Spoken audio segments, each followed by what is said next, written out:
आसिका block अंतर्गत जयपुर पंचायतर पढ़ाल ग्रामठारे ऋषिकुल्या नदी cool महाबारुणी स्नान और तिलतर्पण उद्यापित हो जाइछि। केउ आदिकालु एही स्थान रे बारुणी स्नान हुए। श्रद्धालु माने निज मूर्त परिजनक अस्थि विसर्जन श्राद्ध और तिलतर्पण करती। ऋषिकुल्या नदी पश्चिमरु बाहरी पूर्वरे बंगोपसागर रे लीन हो जाइछि। पढ़ाल ठारे ऋषिकुल्या उत्तरमुख होई पुणी पूर्व को प्रभावित हेउथिबारु एही स्थल को पवित्र स्थल कुहाଯାଏ।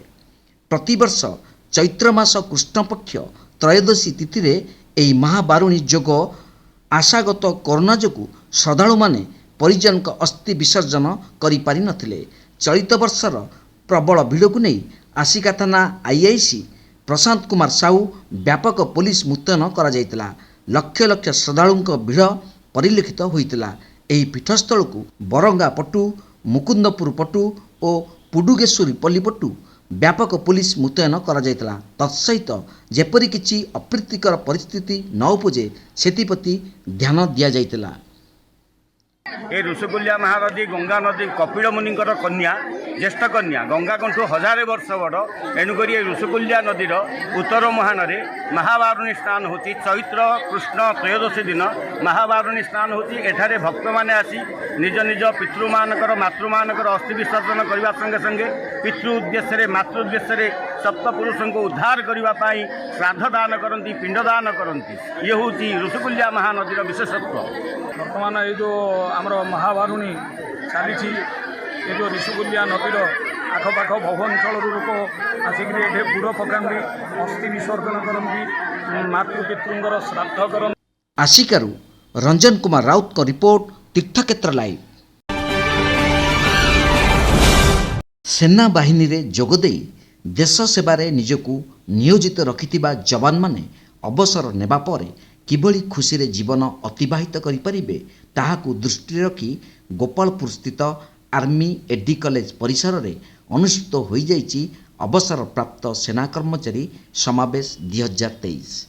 एही समावेश को आर्मी एडी कॉलेजर कमांडेंट लेफ्टिनेंट जनरल यूवी तलूर मुख्य अतिथि भाव जोगदेई एहार शुभारंभ करथिले।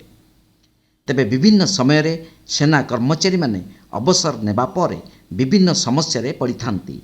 जेभली कि पेंशन बैंक जनित समस्या और पुनःनियुक्ति भली समस्या रे पड़ी थांती। सीधा सड़क एगुड़िकर समस्यार समाधान पाई सेना पक्षरु प्रतिवर्ष एभली समावेशर आयोजन करा जायथाय। तेबे कोरोना महामारी जोगु गत 2 वर्ष हला आयोजित होई पारि नथिला। चलित वर्ष एही समावेश रे राज्यर 700 रु अधिक अवसरप्राप्त सेना कर्मचारी माने जोग देइथिले। तेबे एठारे केवल समस्यार समाधान ता नुहे बरं भावर आदान प्रदान मध्य होई परिबा सह यह एक स्वास्थ्य परीक्षा शिविर मध्य अनुष्ठित होइतिला। एही अवसर रे 80 वर्ष रु अवसरप्राप्त सेना कर्मचारी देश पई बलिदान देई शहीद होइतिबा परिवार वर्गों को संबर्धित करा जायतिला।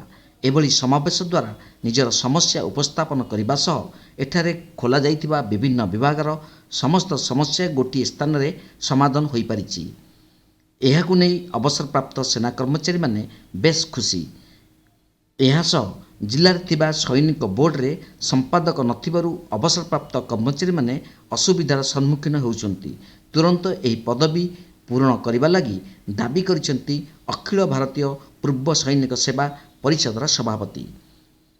सैनिक माने अवसर नेबा परे सेमाने निज घर को फेरिबा परे अन्य राज्यरू आसीथांती। एथिलागी निज गाड़ी गुड़िकर रि रेजिस्ट्रेशन करने पड़ी थाए। एने सरकार विचार करी यह छाड़ करने को मध्य दाबी करिछि परिषद।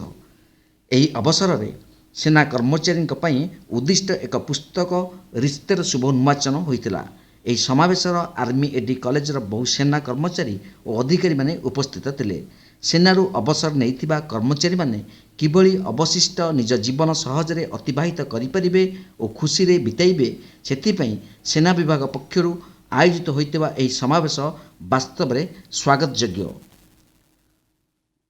बरहमपुरु नारायण महाकुड़ों रिपोर्ट तीर्थक्षेत्र लाइव।